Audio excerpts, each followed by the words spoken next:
So in the previous video, we talked about hypothesis tests using the p-value method. And in this video, I want to give you an alternative method, a traditional method for testing hypotheses.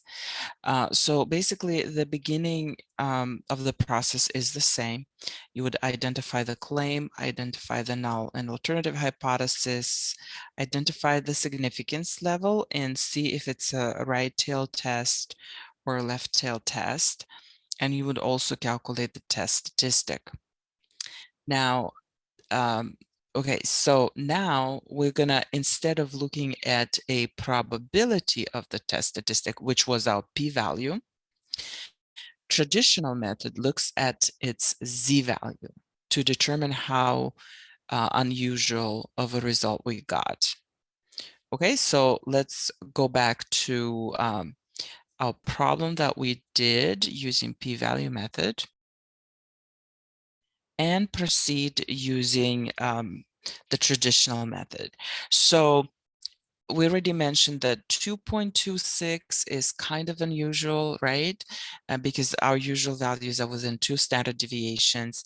But with hypothesis testing, the 2 standard deviations standard may vary depending on how confident you want to be in your results.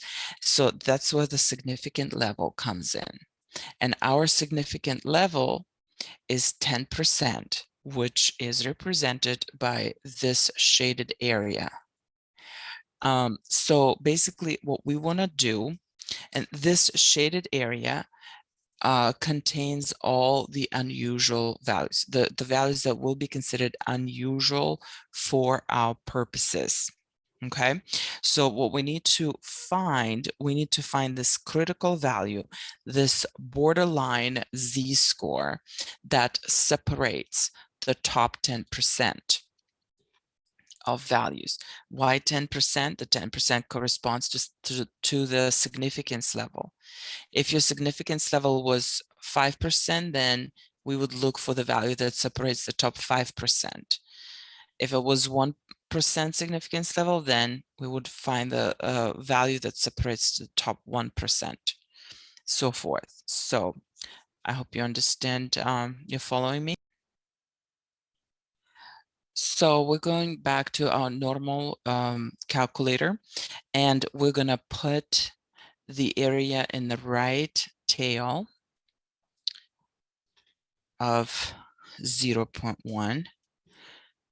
And that gives us the value right here that cuts off that tail with 10% of unusual values. So, and that value is rounded to 2 decimals, is going to be 1.28.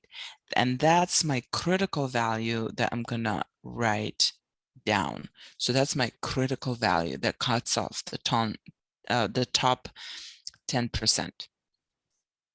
All right. Let's go back to our problem. So the critical value is 1.28. Is 2.26 unusual compared to that border value?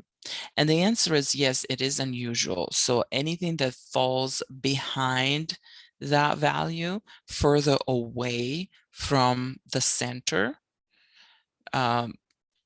further than 1.28, would be considered an unusual value. So yes, we established that we got a rare event here, a rare result, which again supports the alternative. So we reject the null, support the alternative. Everything else is the same. The rest is the same.